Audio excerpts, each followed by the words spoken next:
It started as what seemed like an ordinary urinary tract infection. The patient went to bed that night feeling run down. They had a low-grade fever and chills. They figured they'd call their doctor in the morning. By the next day, they were breathing fast, confused, and too weak to stand. Their blood pressure was falling. Their kidneys were beginning to shut down. This was not just an infection anymore. The infection had triggered sepsis, one of the most dangerous conditions we treat in the emergency department. Sepsis can progress in hours, and the early warning signs are often mistaken for the flu. By the end of this video, you will learn exactly what sepsis is, which warning signs should never be ignored, and what we do in the emergency department during those first critical hours. I'm an emergency physician, and my goal with this channel is to break down the medical conditions I see every day in the emergency department in a way that's easy to understand. If that sounds like something that you'd find helpful, please like this video and subscribe. Before we go any further, if someone you know becomes confused, has difficulty breathing, faints, or appears critically ill, do not wait for this video to finish. Call 911. Now, here's what most people get wrong about sepsis. You may have heard it described as blood poisoning. That phrase gets the urgency right, but it misses the real story. Sepsis is not simply a severe infection. It is what happens when the body's response to an infection goes into overdrive. And instead of just attacking the infection, it starts harming its own organs, like the lungs, kidneys, or heart, and they begin to shut down. The infection is the trigger. The danger comes from what the body does next. Stay with me, because later, I'm going to explain something that surprises almost everyone. A person can have life-threatening sepsis without having a fever at all. To understand sepsis, you first need to understand what your immune system is supposed to do. When bacteria, viruses, fungi, or parasites enter your body, your immune system launches a response. It sends chemical signals, dispatches white blood cells, and produces inflammation to contain and eliminate the threat. In most cases, this works. The infection stays localized, limited to one area, and with time or with antibiotics, the body heals. Think of it like a controlled house fire. The fire department shows up, contains the blaze, and the rest of the neighborhood is safe. Now, imagine the fire department arrives, and instead of containing the fire, they start spraying water on every house on the block. The response becomes the problem. That is essentially what happens in sepsis. The immune response becomes dysregulated, uncontrolled. Instead of fighting the infection in one place, the body floods the entire system with inflammatory signals. Blood vessels throughout the body dilate and become leaky. Tiny clots can form in the smallest blood vessels. Circulation becomes impaired. Oxygen stops reaching the tissues that need it. And without oxygen, organs begin to fail. It is not the infection itself that defines sepsis. It is the organ dysfunction, the body beginning to break down, that tells us an infection has crossed into emergency territory. Think of this as a spectrum. On one end, a localized infection. The symptoms are confined to one area: burning with urination, redness around a wound, a cough from pneumonia. The person feels sick, but their organs are functioning normally. In the middle, sepsis. The infection is now causing organ dysfunction. The person may become confused. They're breathing faster than normal. Their blood pressure is dropping. Their kidneys are producing less urine. Something is clearly wrong beyond the original infection. On the most severe end, septic shock. This is sepsis at its most dangerous. The blood pressure drops to critically low levels and doesn't respond to IV fluids alone. Medications are needed to keep blood flowing to vital organs. The risk of death is substantially higher. The earlier we identify where someone is on this spectrum, the better the outcome. Any infection can trigger sepsis.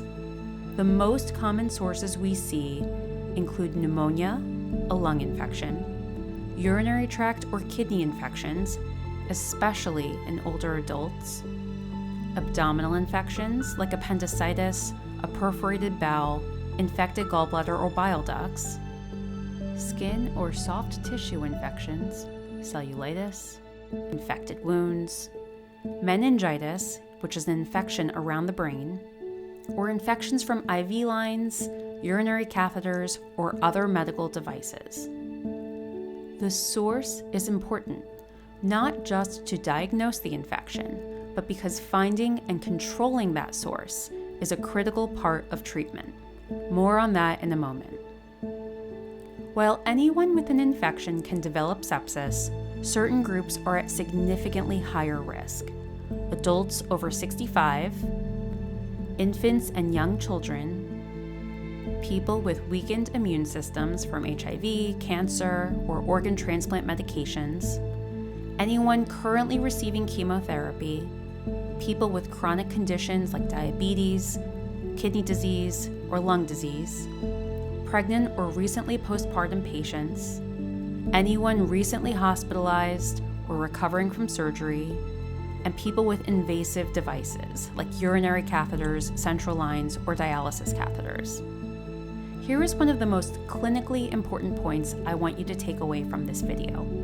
Sepsis is hard to recognize, even for trained medical professionals, because the early symptoms look like almost any other illness. Fever, chills, feeling weak.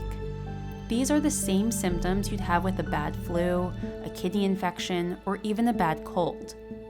What makes it harder is this: not every patient fits the classic picture. Fever may be absent. In fact, some patients have a normal body temperature or run abnormally cold. Older patients may present only with new confusion or unusual fatigue, nothing that screams emergency until it is already one. The disease can progress gradually, or it can deteriorate in a matter of hours. This is why what you know matters, and why this video exists. Let me stop here, because this is the misconception that has cost lives.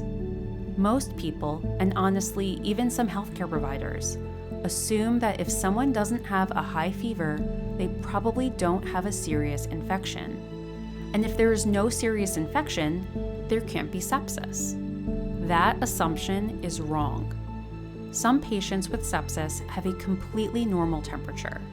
Some are hypothermic, meaning their temperature is actually below normal. This is especially true in older adults, infants, and people with weakened immune systems.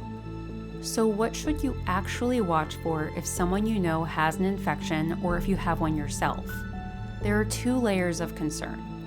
The first layer, symptoms that suggest the infection may be worsening. These are signals to call your doctor or get evaluated sooner rather than later. Fever, chills, or feeling unusually cold, heart racing more than normal, breathing faster than usual, severe weakness or fatigue beyond what you'd expect, nausea, vomiting, or worsening pain, reduced appetite that seems unusual, a general gut feeling that something is seriously wrong. Do not ignore this. The second layer, these are the red flags that mean stop what you're doing and call 911. New confusion, unusual sleepiness or cannot be roused, severe difficulty breathing, blue, gray, pale, or mottled skin, fainting or inability to stand, very low blood pressure or signs of shock, little or no urine output, cold, clammy, or sweaty skin, or rapid deterioration, getting worse by the hour or minute. I cannot emphasize this enough. Do not wait for every symptom on this list to appear. Sepsis rarely follows a perfect checklist. It can look different in every patient. If someone with an active infection looks like something is seriously wrong, trust that instinct.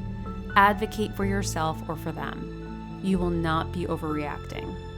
When a patient with suspected sepsis arrives in the emergency department, the team moves fast. There is a reason for that urgency. Research shows that every hour of delay in an antibiotic treatment can increase the risk of death.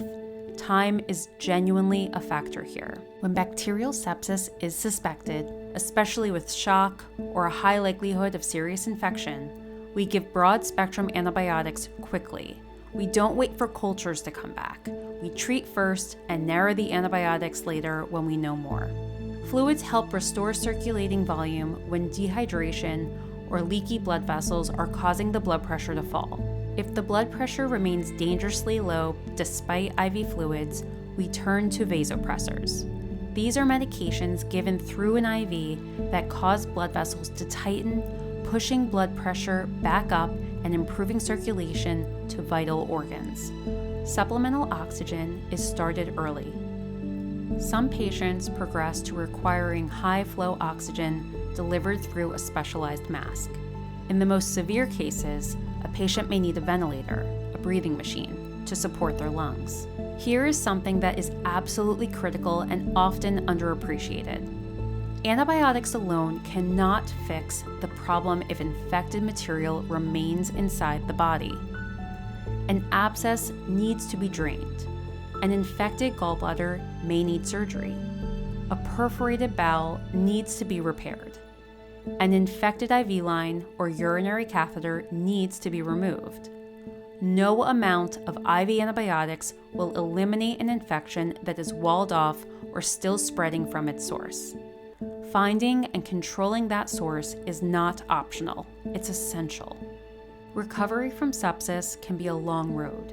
Many survivors spend weeks in the hospital. Some experience long-term effects like muscle weakness, fatigue, cognitive changes, and emotional challenges, a cluster now recognized as Post-Sepsis Syndrome. This is real, it is common, and it deserves the same seriousness as the acute illness itself. The most important message I want to leave with you is that not every infection becomes sepsis.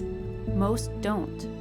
But when an infection is accompanied by confusion, difficulty breathing, circulatory failure, or rapid deterioration, that is an emergency. Knowing that could be the difference between a life saved and a life lost. Before I go, I have one question for you. Before today, did you know that sepsis could occur without a fever? Drop your answer in the comments. I genuinely read them, and your experience helps shape which topics I cover next. In the next video, I'm going to discuss another condition I see regularly in the emergency department, one that sends people rushing in with fear, but that most people misunderstand from the moment it begins. You'll want to know the signs, and you'll want to know what we actually do about it. If this video helped you understand something important, please like it and subscribe. It is the single best way to help this content reach someone who might need it. Until then, stay prepared, not scared.